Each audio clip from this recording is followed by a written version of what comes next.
उनवान है पानी बनाम सिंधी। ॿ लफ़्ज़ आहिनि, पाणी ऐं सिंधी। हाणे तव्हांजे कननि ताईं रुगो पाणीअ जो ज़िक्र पवंदो, पर तव्हांजे मन ताईं, तव्हांजे मन में सिंधीअ जो आवाज़ु जेको आहे सो सांडियल हुजे,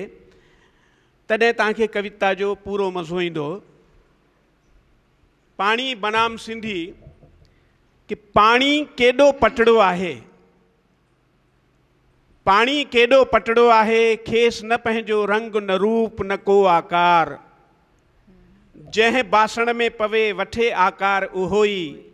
जेको रंग पवेसि उन ई रंग में रंगजे। पाणी बनाम सिंधी। पाणी केॾो पटड़ो आहे, उनखे पंहिंजो रंग न रूप न को आकार, जंहिं बासण में पवे वठे आकार उहो ई, जेको रंग पवेसि उन ई रंग में रंगजे, सदा वहे हेठां ई वठंदो, सदा वहे हेठां ई वठंदो, मुंदुन मूजिब वेस मटाए, मुंदुन मूजिब वेस मटाए, कॾहिं बर्फ़ थी ॼमी बीहे ऐं कॾहिं उॾाम में बाफ़ बणी, कॾहिं बर्फ़ थी ॼमी बीहे ऐं कॾहिं उॾाम में बाफ़ बणी, कॾहिं माक ऐं कॾहिं थिए पारो, हालत सां ख़ुदि खे ठहिकाए, कॾहिं माक ऐं कॾहिं थिए पारो, हालत सां ख़ुदि खे ठहिकाए, कॾहिं जबल जो सीनो चीरे झरणो बणिजी, कॾहिं अझल बारिश थी ॿोड़ा ॿोड़ मचाए, गंगा बणिजी पाप गंदगी धोई निर्मल करे सभिनि खे, गंगा बणिजी पाप गंदगी धोई निर्मल करे सभिनि खे, पाणी गंदो थींदो नाहे बल्कि कयो वेंदो आहे, पाणी गंदो थींदो नाहे बल्कि कयो वेंदो आहे, ककर बणी आकाश उॾे या भल त वञे पातार में पेही, पर पंहिंजी हस्ती क़ाइमु रखे। ककर बणी आकाश उॾे या भल त वञे पातार में पेही, पंहिंजी हस्ती क़ाइमु रखे, अझल वहकिरो बणिजी जबलनि खे बि ॻारे, अझल वहकिरो बणिजी जबलनि खे बि ॻारे, पत्थर ते बि निशान छॾे थो। अजब त पत्थर पाणीअ ते न निशान छॾे को, पत्थरनि ते बि निशान छॾे थो, पर अजब त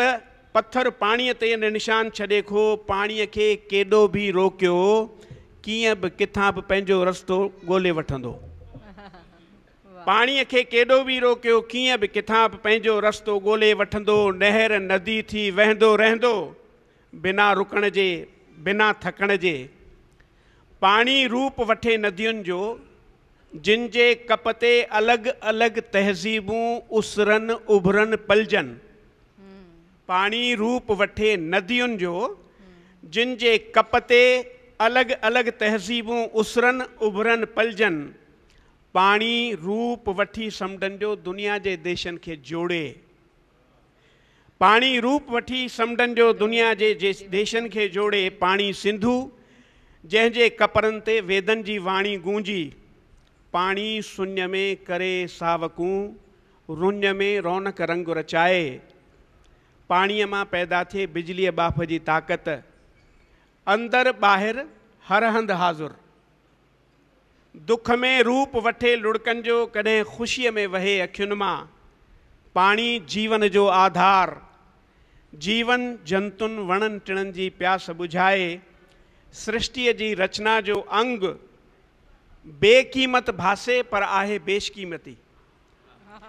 बेक़ीमत भासे पर आहे बेशकीमती, ज़ात पात ऐं छूत छात खां आजो पाजो, पाणीअ ते न असर कनि विरहाङे जा लीका, ला मज़हब लाख़ूफ़ी आहे, पाणी सचपच सूफ़ी आहे, ला मज़हब लाख़ूफ़ी आहे, पाणी सचपच सूफ़ी आहे, मां सोचां थो पाणीअ जो नालो बदिलाए सिंधी रखिजे। मां सोचां थो पाणीअ जो नालो बदिलाए सिंधी रखिजे, छाकाणि पाणीअ ऐं सिंधीअ में भासे फ़र्क़ु न कोई, पाणीअ ऐं सिंधीअ में भासे फ़र्क़ु न कोई।